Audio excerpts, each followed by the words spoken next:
Hello, Pastor Mike. First of all, I bring you greetings from your three kids. I bring you greetings from them, Michelle, Great, and Gabriel. I just got a video trending online, and I thought it fit to reply you. It is me you have issues with, that I think you should face me. I don't know why you're fighting a man who, obviously, has done you no wrong and has no hand in whatever issues we both had. You have called on Nigerians over an issue that you already know the truth. I don't know why you're doing this. I don't know who paid you. I don't know what you want to achieve. But the only thing I'm going to say to you, haven't you done enough? Have you not destroyed this heart enough? Haven't you done the worst that any man could ever do? Have you not done? Aren't you tired of the too many things you've done to me? Aren't you tired? Aren't you tired of the things, the pain, the things that are too despicable that I can't even tell the word? Are you not tired? Are you not tired of plugging someone's daughter into pain? Aren't you tired? Are you not tired? You left me in Kano. You left me, you called me on a certain day and you told me that, yeah, you're going to leave the marriage. I thought you were bluffing. I called my people. And they can testify. My mom is there. My brothers are there. My elder brother called you from UK. You told me you were leaving the marriage. My brother told me you were bluffing. I thought you were joking. Yes. I begged you. I remember I begged you.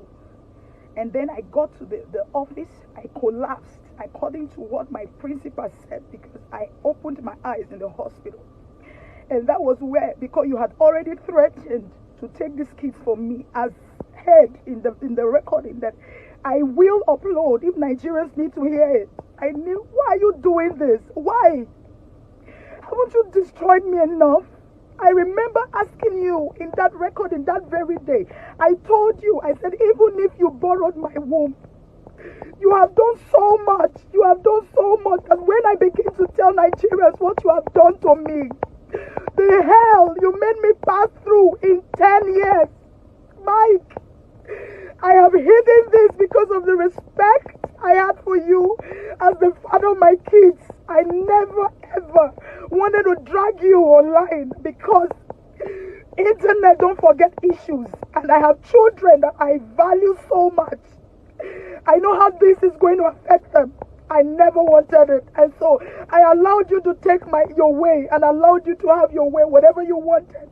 If I begin to tell Nigerians the hell with evidences that you, Mike, has passed me through for 10 years. People are going to come out to do videos too because there are people who were first-hand witnesses to your maltreatments, Mike. They have that recording to show, and I'm going to upload it. I'm going to upload those recordings. I will call my brother now for those recordings you send them.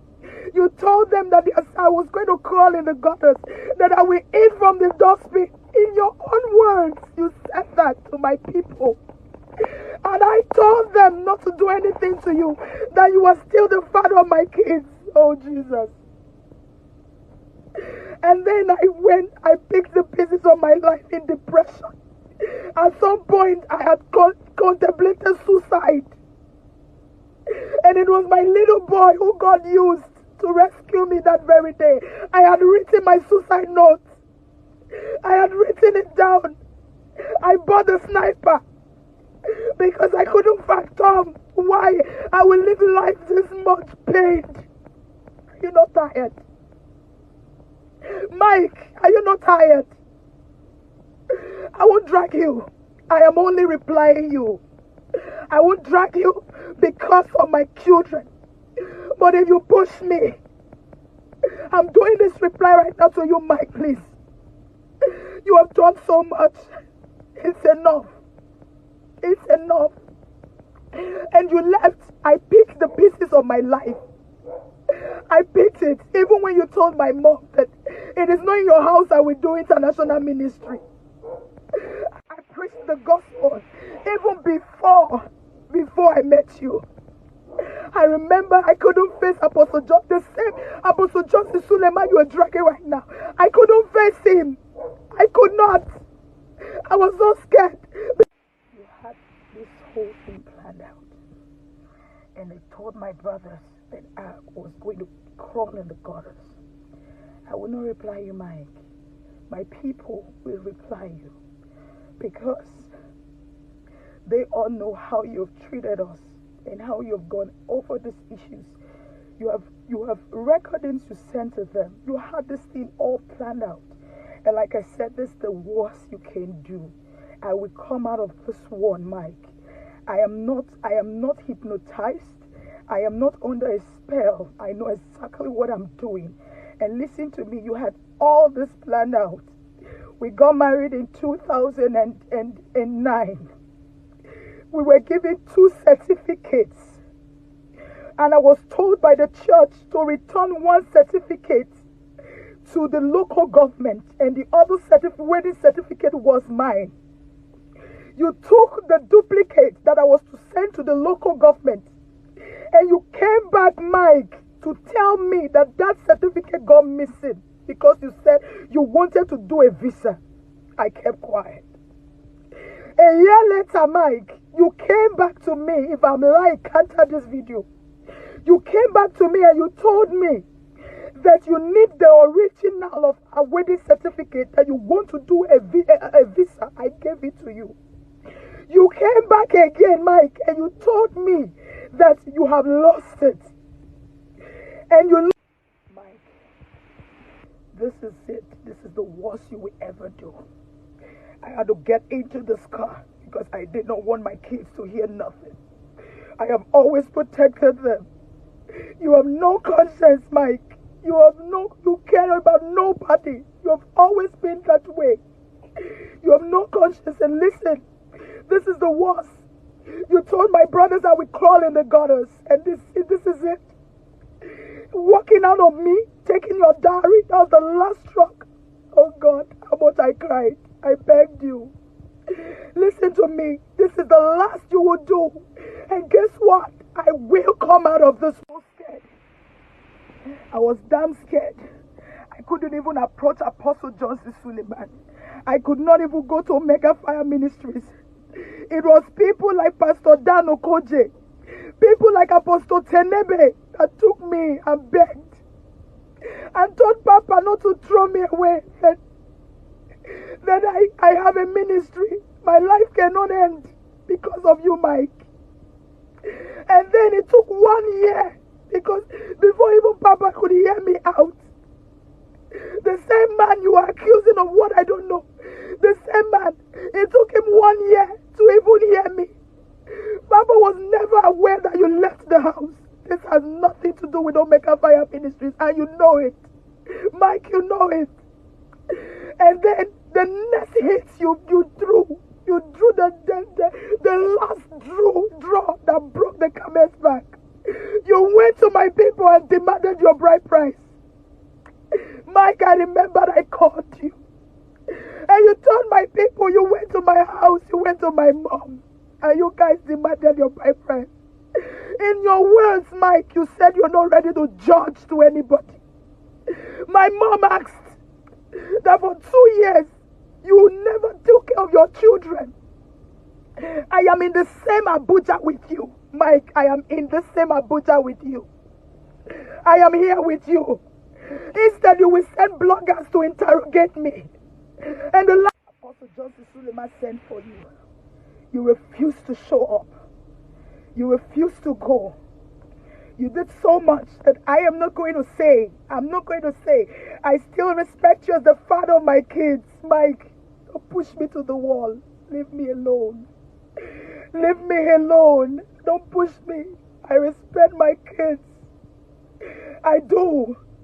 And I'm going to watch what I say concerning you. But please, do not push me to the wall. Thank you. If you still have a little conscience in you, use it. And the next thing you said, that I went to a hotel when Michelle was just barely 6 months, and I came back. Mike, you don't deserve anything good in your life. This is the worst you will do, yes. This is the height you will tell the world, and of course they will pick up stones, because that is the only thing a man will say to a woman after leaving her for years. This is the only thing you can say.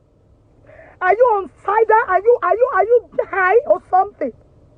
I know you drink, but I never knew that it has gotten to this height. Are you serious? And now listen to yourself. Just listen to yourself. A man who brought me up, my mother knows him as my father. My family knows him. Adopted me like an adopted child. I stayed with him even when I just was not married. I was still single when I knew Apostle Johnson Suleman. And you confirmed it in your video. Listen to yourself, Mike. Apostle Suleman will call me to a hotel and I will go there and pass the night. But you didn't bother because you knew I was a virgin. Can you listen to yourself? You don't deserve anything good. I kept my virginity at that age and you married me a virgin. I stayed with this man that long for years before you married me. And he did not disvirgin me. So the best time that he had to sleep according to you was when I was married. At that age that I got married, I kept my virginity. You don't deserve anything good in your life. Thank God you told Nigerians that you met me a virgin and you married me a virgin. Thank God you told Nigerians. So what I didn't do when I was single, I now started doing it when I was married. And at 6 months, Mike, a woman who gives birth at 6 months is still not okay, still bleeding, or better still hurt. When I gave birth to Michelle, I won't cry for you, oh, I will not. When I gave birth to Michelle, I was in the hospital when your mom came to me and told me, that they changed the baby in my womb. I cried, and that day I had an exam. My classmates can bear me witness, English department people. I gave birth at 12 p.m. I left the hospital at 12:31 p.m. to go to write my paper because I did not want to carry over that course. When my lecturers saw me and they told them I just gave birth like 45 minutes ago, they were amazed. I am strong, and you know that. And then, after 6 months, when I was done with my exam, I was still at Oshogbo. Mike, when did I direct myself to Omega Fire Ministries, Auchi? To go and do what I did not do, that I kept a virginity for you at that age. The same things I didn't do as a single. You don't deserve anything good in your life. You do not. I'm doing this because of Michelle. And also because of Apostle John Suleman. You are dragging his name in the mud. I don't know what he has done to you. And please, anybody who will have to listen to you and believe all this you're blabbing, that you were not even straight. Now, listen, just see, I know the mind game you were playing. You're playing a mind game. You knew very well I was going to counter this. And you had to, you're crying. You knew very well I would counter this. And now you have pre-informed Nigerians not to listen to me, that I'm hypnotized. In your words, that your wife is very intelligent, but she's not in her right senses. So every other thing you said is correct. Let them not listen to me. As I'm talking now, they already have an idea that I am being hypnotized. Clap for yourself. Clap for yourself. At least you married me a virgin. Do you hear me? At least thank you for adding that to the video. That is the only truth that you have said. Thank you for giving me that honor and declaring it to the world. I worked as a newscaster even when I was still a virgin. You don't deserve anything good. This is another part of it. Mike, leave me alone. You've taken your diary. That's the worst you can do. This is the worst you would do. And people will pick up stones, yes, to stone me even before they hear me out. And listen, people believe what they want to believe. And that is the truth. But as for this one, I will come out of it. Please leave Apostle Johnson Suleman alone. Leave him alone. He's my father any day, any time. My people know him. He brought me up. A man who will not sleep with me even when I was single. You think everybody's like you? Do you think everybody's like you? Leave him alone. I have never slept with him. Leave him alone.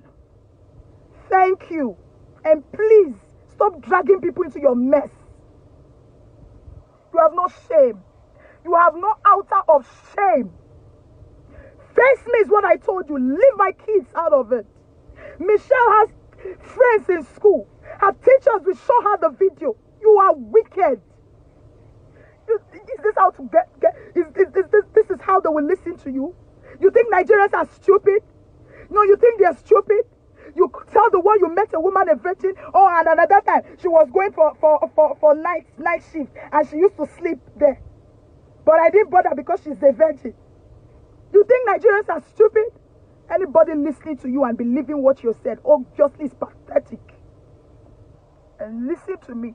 Like I said yesterday, if you still have a little conscience in you, use it.